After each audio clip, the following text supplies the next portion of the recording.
Hi family, welcome back to my channel Bhoomika Raj Kannada logs. ಇವತ್ತಿನ ವಿಡಿಯೋದಲ್ಲಿ ನಾವು ಅಂಗನವಾಡಿಗೆ ಹೋಗೋಣ ಅಂತ ಅಂದ್ಕೊಂಡಿದ್ದೀವಿ. ಪಾಪಗೆ ವೆಯ್ಟ್ ಎಷ್ಟಿದ್ದಾಳೆ ಅಂತ ನೋಡಬೇಕಿತ್ತು. ಅದು ತುಂಬ ಮಂತಾಯಿತು, ಹಾಸ್ಪಿಟಲಲ್ಲೂ ಹೋಗಿರಲಿಲ್ಲ. ಸೊ ಅದಕ್ಕೆ ತೂಕ ಮಾಡಿಸ್ಕೊಂಡು ಬರೋಣ, ಎಷ್ಟಿದ್ದಾಳೆ ಅಂತ ನೋಡೋಣ ಅಂತ. ಮತ್ತು ಅನ್ವಿಕಂದು ವೆಯ್ಟ್ ಚೆಕ್ ಮಾಡಿಸ್ಕೊಂಡು ಬರೋಣ ಅಂತ ಅಂಗನವಾಡಿಗೆ ಹೋಗ್ತಾ ಇದ್ದೀವಿ. ನಮ್ಮ ಏರಿಯಾದಲ್ಲೇ ವಾಕಬಲ್ ಡಿಸ್ಟೆನ್ಸ್ ಅಷ್ಟೇ ಅಂಗನವಾಡಿಗೆ ಹೋಗ್ತಾ ಇದ್ದೀವಿ. ಇವತ್ತು ಸೋಮವಾರದ ಲಾಗು. ಸೋಮವಾರ ವಾರ ಎಲ್ಲ ಆಗಿದೆ, ಪೂಜೆ ಎಲ್ಲ ಆಗಿದೆ, ನೋಡ್ಬೋದು ನೀವು. ನಾವು ನೈವೇದ್ಯಕ್ಕೆ ಸ್ವಲ್ಪ ಸಕ್ಕರೆ ಮತ್ತು ಡ್ರೈ ಫ್ರೂಟ್ಸ್ ಎಲ್ಲ ಇಟ್ಟಿದ್ದೀವಿ. ಇವತ್ತು ನಮ್ಮಮ್ಮ ಇದಕ್ಕೆ ಹೋಗ್ತೀವಿ, ನಮ್ಮಮ್ಮ ದೇವಸ್ಥಾನಕ್ಕೆ ಹೋಗಬೇಕು ಅಂತ ಹೇಳಿ ಅವರೇ ಪೂಜೆ ಮಾಡಿ ಹೋದರು ಬೆಳಿಗ್ಗೆನೆ. ಹಾಗಾಗಿ ಪೂಜೆ ಎಲ್ಲ ಅವರೇ ಮುಗಿಸ್ಕೊಂಡು ಹೋದರು. ಮತ್ತು ನಮ್ಮ ಅವರು ಸ್ವಲ್ಪ ಇಲ್ಲೇ ಹಾಲು ತರಬೇಕು ಅಂತ, ಇಲ್ಲೇ ನಮ್ಮ ಹತ್ತಿರದಲ್ಲೇ ಮನೆ, ನನ್ನ ಫ್ರೆಂಡ್ ಅವ್ರ ಮನೆಯಲ್ಲಿ ಹಾಲು ತೊಗೊತೀವಿ ನಾವು ಡೈಲಿ. ಪಾಪವರಿಗೆಲ್ಲ ಬೇಕಾಗುತ್ತೆ ಅಂತ ಎಕ್ಸ್ಟ್ರಾ ಹಸಿನ ಹಾಲು ತೊಗೊತೀವಿ. ಪ್ಯಾಕೆಟ್ ಹಾಲೆಲ್ಲ ಯೂಸ್ ಮಾಡಲ್ಲ, ಮಕ್ಕಳೆಲ್ಲ ಕುಡಿತಾರೆ ಅಂತ ಹೇಳ್ಬಿಟ್ಟು ನಾವು ಮನೆ ಹಾಲನ್ನೇ, ಹಸು ಇದೆ ಅವ್ರ ಮನೇಲಿ, ಹಸು ಹಾಲನ್ನೇ ಕುಡಿಸ್ತೀವಿ. ಹಾಗಾಗಿ ಹಾಲನ್ನ ತರಕ್ಕೆ ಹೋಗಿದ್ದಾರೆ ಅವರು. ನಾನು ಮತ್ತು ಪ್ರತೀಕ್ಷಾ ನಾವಿಲ್ಲೇ ವೆಯ್ಟ್ ಮಾಡ್ತಾ ಇದ್ದೀವಿ. ಈಗ ಹೋಗಬೇಕು. ನಾನು ತಲೆ ಸ್ವಲ್ಪ ಬಾಚ್ಕೊಂಡು ನಂತರ ನಾನು ಹೋಗ್ತೀನಿ. ಅನ್ವಿಕನೂ ರೆಡಿಯಾಗಿದ್ದಾಳೆ. ನನಗೆ ಗೊತ್ತಿಲ್ಲ, ಅನ್ವಿಕಾ ದೇವ್ರ ರೂಮಲ್ಲಿ ನೈವೇದ್ಯಕ್ಕೆ ಅಂತ ಇಟ್ಟಿರೋದನ್ನ ತಗೊಂಡು ತಿಂತಿದ್ದಾಳೆ. ಚಿಕ್ಕ ಮಗು ಅಲ್ವಾ, ಏನಾಗಲ್ಲ. ಮತ್ತು ಅನ್ವಿಕಾ ಪ್ರತೀಕ್ಷಾ ಇಬ್ಬರು ಸ್ನಾನ ಮಾಡಿ ರೆಡಿಯಾಗಿದ್ದಾರೆ ಹೋಗಲಿಕ್ಕೆ. ಹಾಗೆ ನಮ್ಮದು ಬೆಳಗ್ಗೆ ಟಿಫನ್ ಎಲ್ಲ ಆಯಿತು. ಟಿಫನ್ನು ಇವತ್ತು ಪುಳಿಯೋಗರೆ ಮಾಡಿದರು. ಪುಳಿಯೋಗರೆ ಎಲ್ಲ ತಿಂದ್ಕೊಂಡ್ಬಿಟ್ಟು ನಂತರ ಮಧ್ಯಾಹ್ನದ ಅಡುಗೆ ಇನ್ನೂ ಆಗಿಲ್ಲ, ಹೋಗಿ ಬಂದುಬಿಟ್ಟು ಅಡುಗೆನೂ ಮಾಡಬೇಕು. ಪಾಪದ್ದು ಸ್ವಲ್ಪ ಬಟ್ಟೆ ಎಲ್ಲ ಇದ್ವು, ಎಲ್ಲ ವಾಶ್ ಮಾಡಿ. ಅವಳಿಗೆ ನಾವು ಡೈಪರ್ ಏನು ಯೂಸ್ ಮಾಡಲ್ಲ, ಹಾಗಾಗಿ ಬಟ್ಟೆ ಜಾಸ್ತಿನೇ ಆಗ್ತವೆ. ಹಾಗಾಗಿ ಡೈಲಿ ಬಟ್ಟೆ ತೊಳ್ಕೊತೀವಿ. ಹ್ಯಾಂಡ್ ವಾಶೇ ನಮ್ಮದು, ಮಿಷಿನಲ್ಲಿ ಏನು ವಾಶ್ ಮಾಡಲ್ಲ. ಹಾಗಾಗಿ ಬಟ್ಟೆನೆಲ್ಲ ತೊಳ್ಕೊಂಡು ನಂತರ ಸ್ನಾನ ಎಲ್ಲ ಮುಗಿಸ್ಕೊಂಡು ನಾನು ರೆಡಿಯಾಗಿದ್ದೀನಿ. ಇನ್ನು ನಮ್ಮ ಅತ್ತಿಗೆ ಒಬ್ಬರು ರೆಡಿ ಆಗಬೇಕು, ಅವರು ಸ್ನಾನ ಎಲ್ಲ ಮುಗಿಸ್ಕೊಂಡು ಬರ್ತಾರೆ ಈಗ. ನಂತರ ನಾವು ಅಂಗನವಾಡಿಗೆ ಹೋಗ್ತೀವಿ. ನಾನು ಪ್ರತೀಕ್ಷಾ ಇಲ್ಲೇ ವೆಯ್ಟ್ ಮಾಡ್ತಾ ಇದ್ದೀವಿ. ನೆಕ್ಸ್ಟ್ ನಾವು ಹೋಗ್ತೀವಿ. ನಾನು ಪ್ರತೀಕ್ಷಂಗೆ ಇದು ಹಸಿನಲ್ಲಿ ಕುಡಿಸಲ್ಲ, ಅವಳಿಗೆ ಹಂಗೆ ನಾನೇ ಫೀಡ್ ಮಾಡ್ತೀನಿ. ಮತ್ತು ಸ್ವಲ್ಪ ಜೀನಿ ಬರುತ್ತಲ್ಲ, ಜೀನಿ ಪೌಡ್ರು ಯಾರ್ಯಾರಿಗೆ ಗೊತ್ತೋ ಆ ಜೀನಿನ ತಿನ್ನಿಸ್ತೀನಿ. ನಂತರ ಒಂದು ಸ್ವಲ್ಪ ರೈಸ್ನೂ ತಿನ್ನಿಸ್ತೀನಿ. ಎಲ್ಲ ರೂಢಿ ಮಾಡಿದ್ದೀನಿ. ಅವಳಿಗೆ ಇವಾಗ 7 ಕಂಪ್ಲೀಟ್ ಆಗ್ತಾ ಬರ್ತಿದೆ. ಹಾಗಾಗಿ 7 ಮಂತ್ಗೆ ವೆಯ್ಟ್ ಎಷ್ಟಿದ್ದಾಳೆ ಅಂತ ನೋಡೋಣ ಅಂತ ಹೋಗ್ತಾ ಇದ್ದೀವಿ. ಇನ್ನೇನು ಕಂಪ್ಲೀಟ್ ಆಗ್ತಾ ಬರ್ತಿದೆ, ಇನ್ನೊಂದು 4 ಡೇಸ್ ಇದೆ 7th ಕಂಪ್ಲೀಟ್ ಆಗುತ್ತೆ. ನೋಡಿ ಹೆಂಗೆ ಆಡ್ತಿದ್ದಾಳೆ.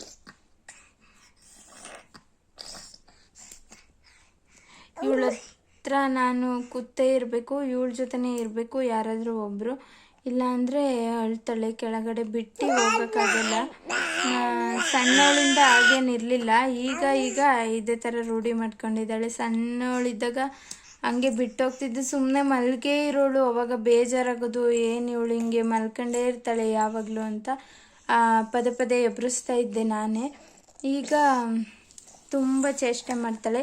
ಈಗ ಮುಂದೆ ಹೋಗೋದನ್ನು ಕಲ್ತಿದ್ದಾಳೆ. ಜಂಪ್ ಮಾಡ್ಕೊಂಡು ಮುಂದೆ ಹೋಗ್ತಾಳೆ. ಅದನ್ನು ಮುಂದಿನ ಲಾಗಲ್ಲಿ ಯಾವಾಗಾದರೂ ತೋರಿಸ್ತೀನಿ ನಾನು, ಹೆಂಗೆ ಜಂಪ್ ಮಾಡ್ಕೊಂಡು ಹೋಗ್ತಾಳೆ ಅಂತ.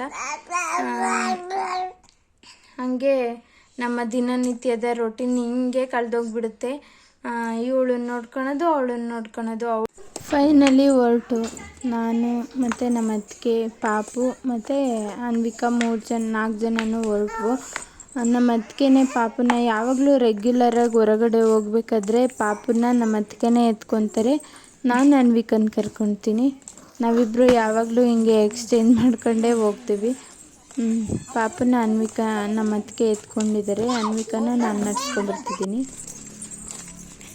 ಕೈ ಹಿಡ್ಕೊಂತೀನಿ ಅಂದರೆ ಹಂಗೆ ಬರ್ತೀನಿ ಅಂತಿದ್ದಾಳೆ ಅನ್ವಿಕಾ. ಒಬ್ಬಳೇ ಹೋದರೆ ಬೀಳ್ತಾಳೆ ಅಂತ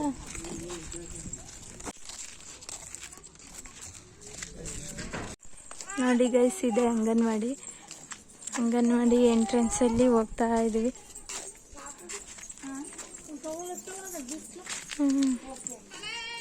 ಅಂಗನವಾಡಿಗೆ ಬಂದ್ವಿ. ಅಂಗನವಾಡಿಲಿ ಟೀಚರ್ ಇರಲಿಲ್ಲ.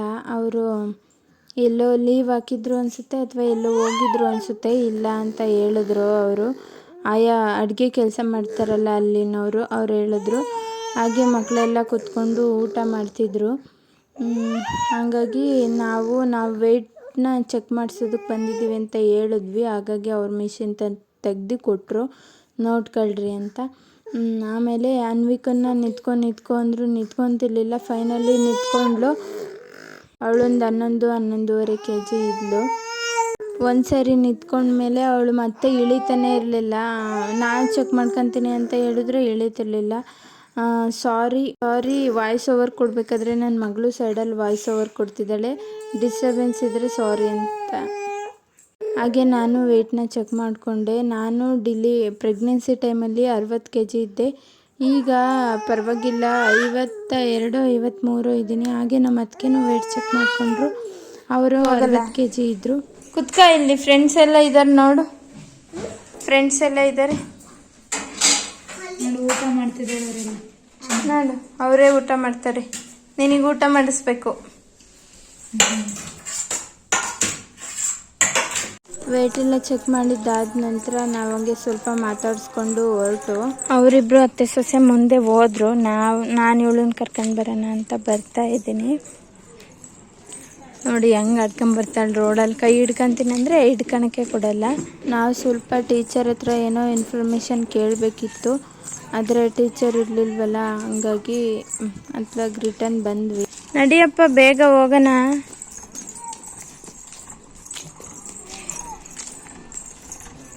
ಫೈನಲಿ ಇವಳನ್ನ ಮನೆಗೆ ಕರ್ಕೊಂಡು ಬಂದೆ. ಇವಳನ್ನ ಮನೆಗೆ ಕರ್ಕೊಂಡು ಬರೋದು ಅಷ್ಟರಲ್ಲಿ ನಮ್ಮ ಅತ್ತಿಗೆ ಮತ್ತು ನನ್ನ ಮಗಳು ಇಬ್ಬರು ಅಲ್ಲೇ ಮನೆ ಒಳಗೆ ಹೋಗಿದ್ರು. ನಾವು ರೋಡಲ್ಲಿ ಕ್ರಾಸ್ ಆಗಬೇಕಾದ್ರೇ ಅವ್ರು ಫುಲ್ ಮನೆ ಹತ್ರ ಬಂದುಬಿಟ್ಟಿದ್ರು. ಇವಳು ನಡ್ಕೊಂಡು ಬರೋದೆಲ್ಲ ಚಿಕ್ಕ ಹುಡುಗಿ ಅಲ್ಲ, ಸ್ವಲ್ಪ ನಿಧಾನಕ್ಕೆ ಬಂದಳು.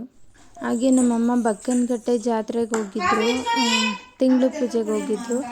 ಅದೇ ಹೇಳಿದ್ನಲ್ಲ ಬೆಳಗ್ಗೆ ದೇವಸ್ಥಾನಕ್ಕೆ ಹೋಗಿದ್ರು ಅಂತ. ಹಾಗೆ ಪೂರಿ ಖಾರ ಎಲ್ಲ ತಂದಿದ್ರು.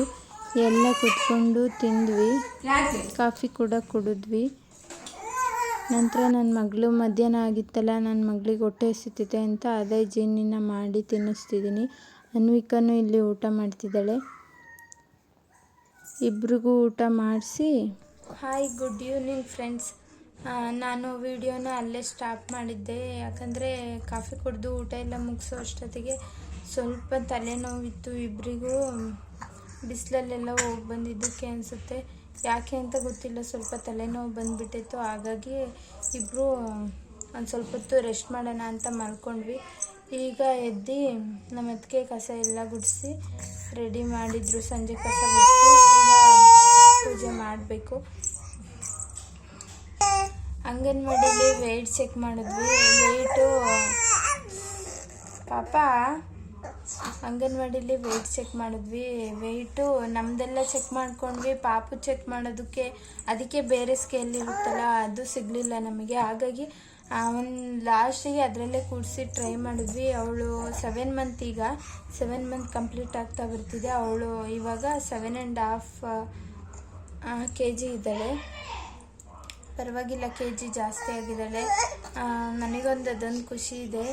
ಇಷ್ಟಿದ್ರೆ ಸಾಕು ನನಗೆ, ನಾರ್ಮಲಾಗಿ ಅಷ್ಟಿರಬೇಕು ಇಷ್ಟಿರಬೇಕು ಅಂತ ಏನಿಲ್ಲ. ಆರೋಗ್ಯವಾಗಿದ್ದಾಳೆ, ಅದಂತೂ ಖುಷಿ ಇದೆ. ಹಾಗೆ ನಾವು ಅಲ್ಲೊಂದು ಸ್ವಲ್ಪ ಮಾತಾಡ್ಕೊಂಡು ಕೂತಿದ್ವಿ. ಅನ್ವಿಕನ್ನ ಅಂಗನವಾಡಿಗೆ ಕಳಿಸ್ಬೇಕು ಅಂತ ಅಂದ್ಕೊತಿದ್ವಿ ಎಷ್ಟೊಂದು ದಿನ. ಇನ್ನೂ ಅವಳಿಗೆ 2.5 ವರ್ಷ, ಆದರೆ ಅವರು ಕೂರಿಸ್ಕೊತೀವಿ ಅಂತ ಹೇಳ್ತಿದ್ರು. ನಾವು ಕಳಿಸಿದ್ರೆ ಏನಾಗಲ್ಲ, ನಾವು ಚಿಕ್ಕ ವಯಸ್ಸಿಂದ ಏಜ್ ಆಗಿಲ್ಲ ಅಂದರೂ ನಮಗೆ ಕೂರಿಸೋರಲ್ಲಿ. ಹಾಗಾಗಿ ಅವ್ರು ಕರೆದ್ರು. 2.5 ವರ್ಷ ಅಲ್ಲ, ಏನಾಗಲ್ಲ ಮಾತು ಕೇಳ್ತಾಳಲ್ಲ ಕೂರಿಸ್ರು ಅಂತ ಹೇಳ್ತಿದ್ರು. ಅದಕ್ಕೆ ಕೂರಿಸೋದಕ್ಕೆ ಇಲ್ಲೇ ತರೀಕೆರೆ ಹತ್ರ ಅಮೃತಪುರ ಅಂತ ಇದೆ, ಅಲ್ಲಿ ಅಕ್ಷರಾಭ್ಯಾಸ ಮಾಡಿಸ್ಬೇಕು ಅಂತ ಅಂದ್ಕೊಂಡಿದ್ದೀವಿ. ಹಾಗಾಗಿ ಅವರು ಹೇಳ್ತಿದ್ರು ಅಕ್ಷರಾಭ್ಯಾಸ ಮಾಡಿಸ್ಕೊಂಡು ಬರ್ರಿ, ಹೀಗೆ ಶುಕ್ರವಾರ ಮಾಡ್ತಾರೆ, ಶುಕ್ರವಾರ ಇಂತಿಂಥದ್ದು ತಗೊಂಡೋದ್ರೆ ಅವ್ರು ಮಾಡಿ ಕಳಿಸ್ತಾರೆ ಸ್ಕೂಲಿಗೆ, ಅಥವಾ ಸ್ಕೂಲಿಗೆ ಕಳಿಸ್ಬೇಕಾದ್ರೆ ಮಾಡೋದು ಅಂತ ನಾವು ಅಂದ್ಕೊಂಡಿದ್ವಿ. ಆದರೆ ಪರವಾಗಿಲ್ಲ, ಅಕ್ಷರಾಭ್ಯಾಸ ಅಂಗನವಾಡಿಯಿಂದ ಅಲ್ಲೂ ಕಲಿಸ್ತಾರಲ್ವ, ಅಕ್ಷರಾಭ್ಯಾಸ ಫಸ್ಟೇ ಸ್ಟಾರ್ಟಿಂಗೇ ಮಾಡಿಸ್ಬೇಕು ಅಂತ ಹೇಳ್ಬಿಟ್ಟು ಅಮೃತಪುರಕ್ಕೆ ಹೋಗಬೇಕು ಅಂತ ಅಂದ್ಕೊಂಡಿದ್ವಿ. ಅದಕ್ಕೆ ಅವರು ಹೇಳಿದ್ರು ಹಿಂಗೆ ಅಲ್ಲಿ ಅಮೃತಪುರದಲ್ಲಿ ಹೋಗಿ ಮಾಡಿಸ್ರಿ, ಹೊರನಾಡು ನಮಗೆ ತುಂಬ ದೂರ ಆಗುತ್ತೆ, ಅಲ್ಲಿಗೆಲ್ಲ ಮಾಡೋಕ್ಕಾಗಲ್ಲ. ಹಾಗಾಗಿ ಇಲ್ಲೇ ತರೀಕೆರೆಯಲ್ಲಿ ಅಮೃತಪುರದಲ್ಲಿ ಅದೇ ಥರ ಚೆನ್ನಾಗಿ ಮಾಡ್ತಾರೆ ಇಲ್ಲೂ ಪೂಜೆನ. ಹಾಗಾಗಿ ಇಲ್ಲೇ ಅಕ್ಷರಾಭ್ಯಾಸ ಮಾಡಿಸ್ಕೊಂಡು ಬಂದು ಆಮೇಲೆ ನೆಕ್ಸ್ಟು ಅಂಗನವಾಡಿಗೆ ಕಳ್ಸೋಣ ಅಂತ ಅಂದ್ಕೊಂಡ್ವಿ. ಅದನ್ನೇ ಲಾಸ್ಟಿಗೆ ಮಾತಾಡ್ಕೊಂಡು ಬಂದ್ವಿ. ಇವಳ್ದು ಅನ್ವಿಕೊಂದು ಭಾಗ್ಯಲಕ್ಷ್ಮಿ ಅಂತ ಬಾಂಡ್ ಬರಬೇಕಿತ್ತಲ್ಲ, ಅದ್ರ ಬಗ್ಗೆ ಟೀಚರ್ ಕೇಳಬೇಕು ಅಂತ ಅಂದ್ಕೊಂಡ್ವಿ. ಅವರು ಟೀಚರ್ ಇರಲಿಲ್ಲ. ಭಾಗ್ಯಲಕ್ಷ್ಮಿ ಬಾಂಡ್ ಅವಳಿಗೆ ಸ್ಯಾಂಕ್ಷನ್ ಆಗಿದೆ. ಭಾಗ್ಯಲಕ್ಷ್ಮಿ ಅಂದರೆ ಇವಾಗ ಸುಕನ್ಯಾ ಸಮೃದ್ಧಿ ಯೋಜನೆ ಅದಿದೆ, ಅದು ಸ್ಯಾಂಕ್ಷನ್ ಆಗಿದೆ. ಬಟ್ ಇನ್ನೂ ನಮ್ಮ ಕೈಗೆ ತಲುಪಿಲ್ಲ. ಹಾಗಾಗಿ ಅದನ್ನು ಕೇಳ್ಕೊಂಡು ಬರೋಣ ಅಂತ ಹೋಗಿದ್ದೆ. ಹಂಗಾಗಿ ಅದೊಂದು ಕೆಲಸ ಆಗಲಿಲ್ಲ. ಆದರೆ ಪಾಪುಂದ ವೆಯ್ಟ್ ಚೆಕ್ ಮಾಡೋದೆಲ್ಲ ಆಯಿತು. ಅದೊಂದು ವಿಷಯ ಹೇಳೋಣ ಅಂತ ಈಗ ಸಂಜೆಯಿಂದ ಲಾಗ್ನ ಸ್ಟಾರ್ಟ್ ಮಾಡಿದ್ದೆ. ನೋಡಿ ನನ್ನ ಮಗಳು ಕುತ್ತಿತಕ್ಕೆ ಕೂರಲ್ಲ, ನಿಂತಿತಕ್ಕೆ ನಿಲ್ಲಲ್ಲ, ಎಷ್ಟು ತೀಟೆ ಮಾಡ್ತಾಳೆ ಅಂದರೆ. ಬಿಡಿ, ಮಕ್ಕಳೇ ಹೀಗೆ ಅಲ್ವಾ, ಎಲ್ಲ ಮಕ್ಕಳು ಹೀಗೆ ಮಾಡ್ತಾರೆ. ಏನೋ ಒಂಥರ ಖುಷಿ ಈಗ ಇದನ್ನೆಲ್ಲ ಫೀಲ್ ಮಾಡೋದಕ್ಕೆ, ಅನುಭವಿಸೋದಕ್ಕೆ ಇದೆಲ್ಲ ತುಂಬ ಖುಷಿ ಆಗುತ್ತೆ.